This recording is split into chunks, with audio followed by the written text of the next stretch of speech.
Very good morning, cadets. Hope you are doing well. The examination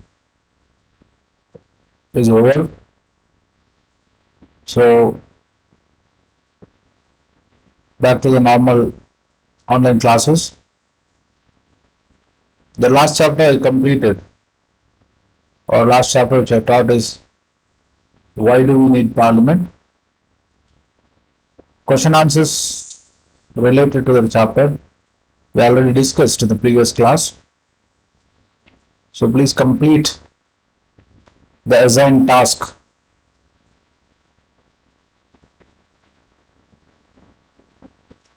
Today, let us move to the next chapter, that is understanding laws.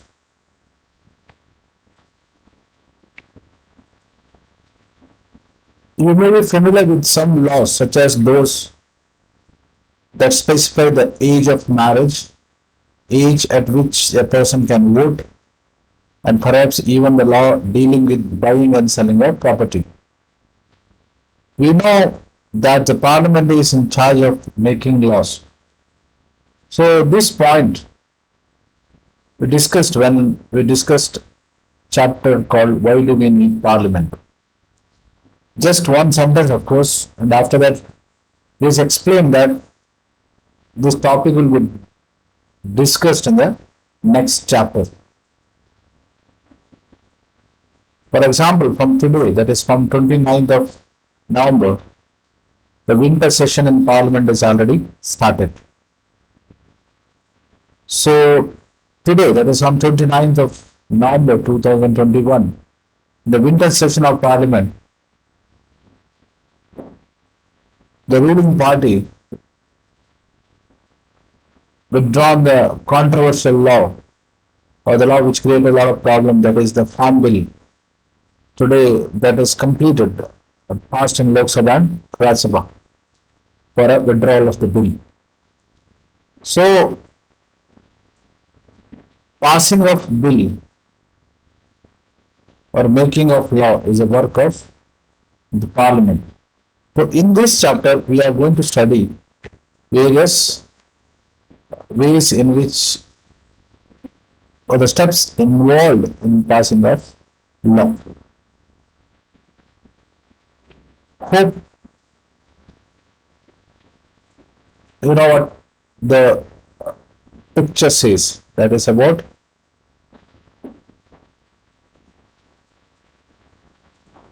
the protest march. Okay, people are protesting, demanding for certain requirements. Okay. So, one situation is given here. Read the following situation and answer the question that follows.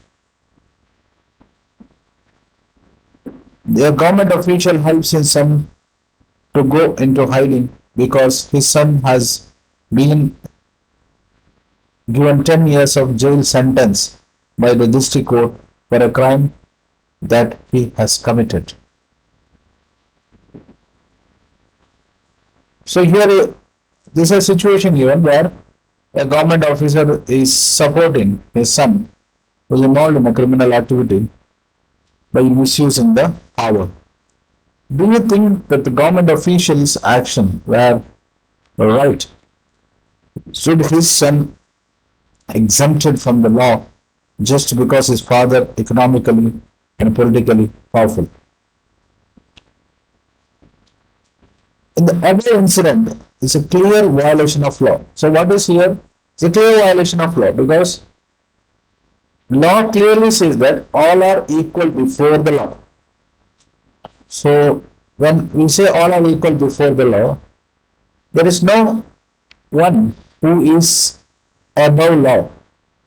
So if someone is wrongly protected, then with the misuse of the power. As you know, you read in chapter 1, the members of Constituent Assembly were agreed that there should not be no arbitrary exercise of power in independent India. They therefore instituted several provisions of the Constitution that would establish a rule of law. Now, what is the meaning of the sentence rule of law? Rule of law explains that all are equal before the law. That means there is no person in India who is not coming under the control of law. That is what all are equal before the law. The most important of these was that all persons in independent India are equal before law. So every person in India is equal before the law. That is what the rule of law explains. Your law cannot discriminate person on the basis of their religion, caste, and gender. Please write down.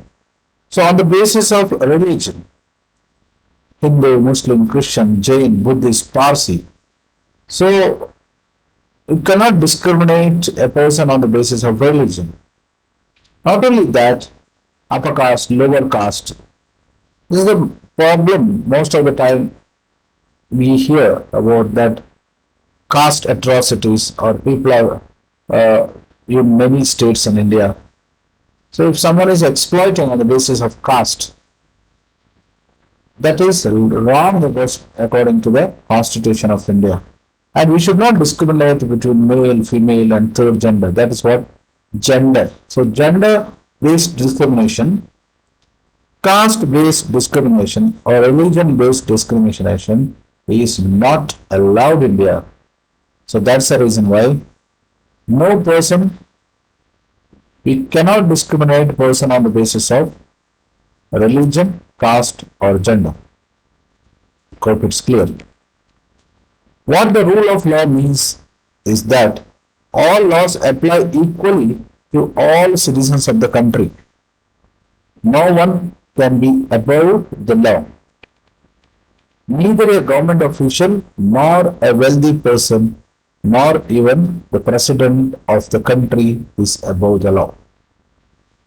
So here very clearly this explained that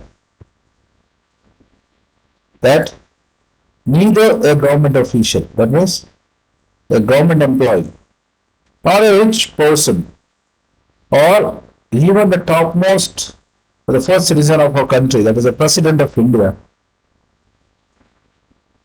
is also not above the law. So that is very clear, crystal clear, that every citizen in India, starting from the president till a common man, all are under the law. Any crime or violation of law has a specific punishment as well as a process through which a guilt of the person has established. But was it always like this? You know very well, in the next few chapters we are going to study understanding criminal justice system, how a person treated as guilty by the court of law, how the police department involved in collection of evidences and filing charge sheets or FIR. All those things will be discussed in the upcoming chapters.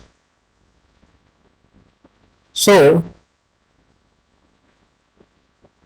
here last question, but was it always like this? The question says that whenever we say we are all equal before the law, or there's always a rule of law, question comes here, since ages the practice was there or there was a problem?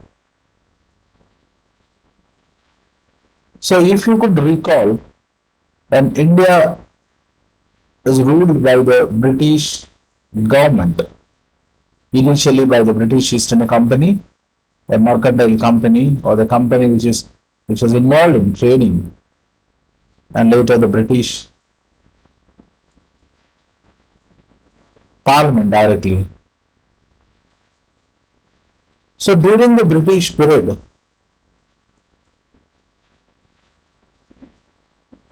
atrocities, there is not same like what today we are. British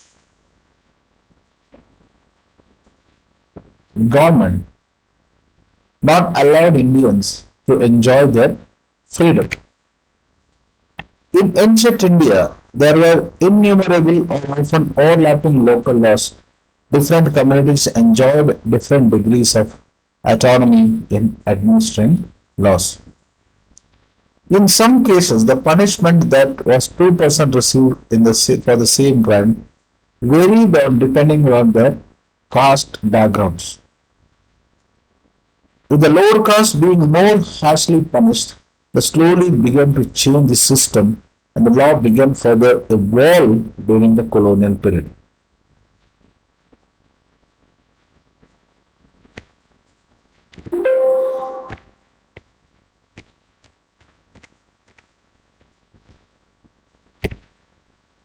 It is often believed that the British colonialists who introduced the rule of law in India. Historians have disputed this claim on several grounds, two of which include the first. So, few historians explained that the rule of law was introduced by the British in India, but there are many, of course, who oppose. The reason is that there are two reasons mentioned, that is explained here, two of which include first, the colonial law was arbitrary. We know because the worst example of this is about the Jallianwala Bagh incident. The British government passed an order called Rowlatt Act. According to the Rowlatt Act, the British police were permitted to arrest any person under a pretext of political prisoner and keep him in jail for 2 years. So it was an arbitrary law. That's the reason why people protested, and of course, the infamous Jallianwala Bagh massacre. The second, that Indian nationalists played a prominent role in the development of legal sphere of British India. So, British Indian nationalists, that is Indian National Congress, Mahatma Gandhi, and other leaders, of course, they played a greater role to bring equality in India. One example of arbitrariness that continued to exist as a part of British laws, Sedition Act of 1870. So, Sedition Act of 1870 is an example for the arbitrary laws passed by the British government. So, we cannot agree the fact that the British East India Company or the British government followed the rule of law. The idea of sedition was very broadly understood within this act. Any person protesting or criticizing the British government could be arrested without due trial. So, this is absolutely wrong. Today, you can see, whenever you watch news or TV, you can say many political parties, they criticize the ruling party, or they criticize the president, prime minister, or the government, ministers, everything. Even though they criticize, but they are not booked under the criminal law. Because in a democratic country, they are allowed to criticize the government or working of government. But it was not true in the case of India. Pre-independence period means before independence situation was different. That is what it is explained here. Example it is given here. Indian nationalists began protesting and criticizing this arbitrary use of authority by the British They also began fighting for a greater equality, wanted to change the idea. The painting is about Jallianwala Bagh incident of massacre of 1919. You know very well the Jallianwala Bagh massacre, considered as the worst in the history of British India, where thousands of innocent Indians were massacred by the British officer ordered by General Dyer. And of course, it's an example of brutality of the British government.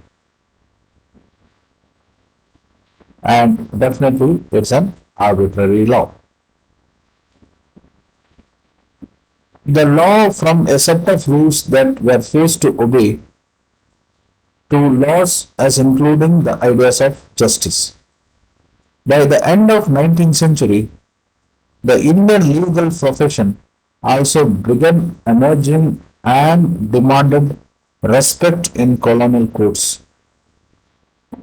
They began to use law to defend the legal rights of Indians.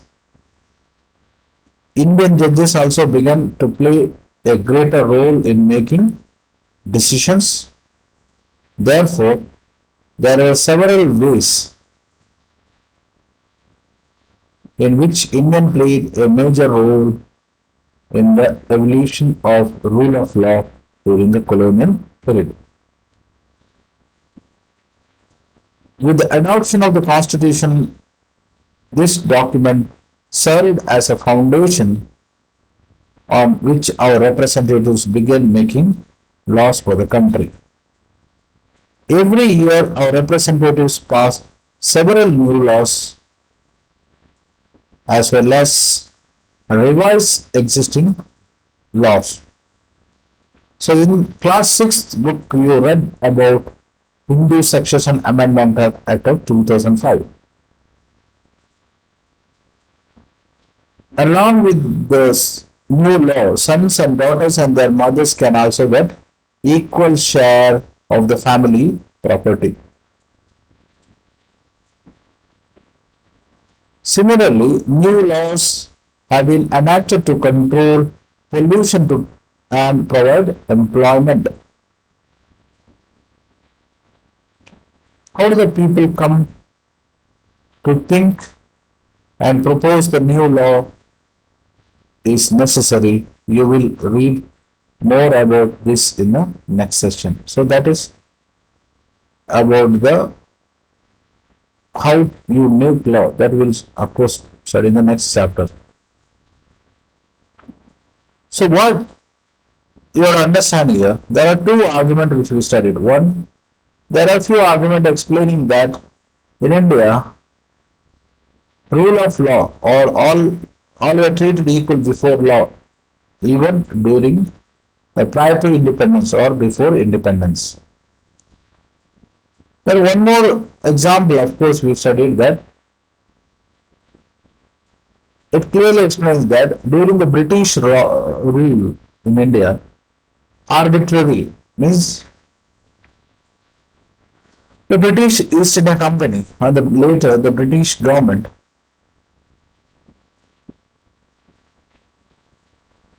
not allowed Indians to have equal rights. So the laws were arbitrary laws. Means they treated Indians less than human beings, or they not given any importance to the rights to the Indians.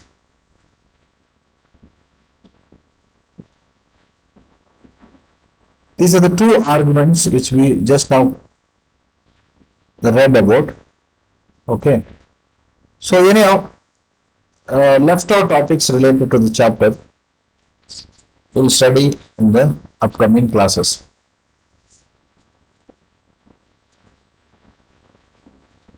I repeat once again, please complete the task assigned to you. Please complete the task assigned to you at the earliest. Thank you.